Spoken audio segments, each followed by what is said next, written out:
Olympic पदकवीर Swapnil कुसळी मायदेशी परतला।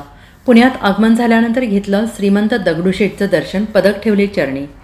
महाराष्ट्राच्या कोल्हापूर येथील स्वप्नील कुसळे यांनी पॅरिस ऑलिम्पिकमध्ये ब्रॉन्झ पदक मिळवलेलं आहे। ऑलिम्पिकमध्ये 50 मीटर रायफल 3 पोझिशनमध्ये त्यांना हे पदक मिळालेलं असून वैयक्तिक पदक मिळवणारे महाराष्ट्रातील ते दुसरे खेळाडू ठरले आहेत।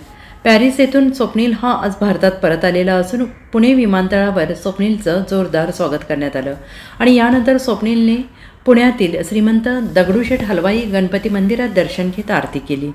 यावेळी ट्रस्टकडून स्वप्नीलचं स्वागत करण्यात आलं।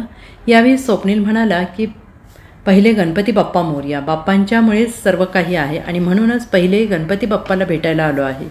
जे मागितलं आहे ते बाप्पाने आजपर्यंत दिलं आहे, असं यावेळी स्वप्नीलने म्हटलेलं आहे।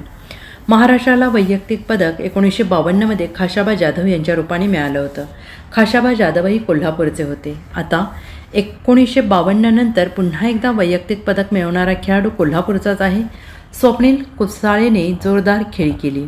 ऑलिम्पिकमध्ये अंतिम फेरीत चमकदार कामगिरी करत अखेर कोल्हापूरकरांचं स्वप्न साकार केलं। पुरुषांच्या 50 मीटर रायफल 3 पोझिशन नेमबाजीत स्वप्नीलने कांस्य पदक जिंकले। ऑलिम्पिकमधील 50 मीटर रायफल 3 पोझिशन प्रकारात पहिल्यांदा पदक जिंकलेलं आहे आणि संपूर्ण भारतातून त्याच्यावर कौतुकाचा वर्षाव होऊ लागलेला आहे। पहिला गणपती बाप्पा मोरया, बाप्पामुळे सगळं आहे, त्यामुळे मी पहिला इथे भेटलो आलो, बाप्पाला दाखवायचं आहे। बाकी सगळं आपण तिकडे भेटू, तर जय गणेश। जे मागतो बाप्पा देतो सुखाने, बाप्पाकडे जे आहे त्याच्याकडे आहे सगळं। गणपती बाप्पा मोरया, आपण बाकी सगळं नंतर बोलू, पहिलं बाप्पासाठी आपण नंतर ते भेटू, पहिलं बाप्पा प्लीज प्लीज प्लीज प्लीज आपण नंतर तिकडे।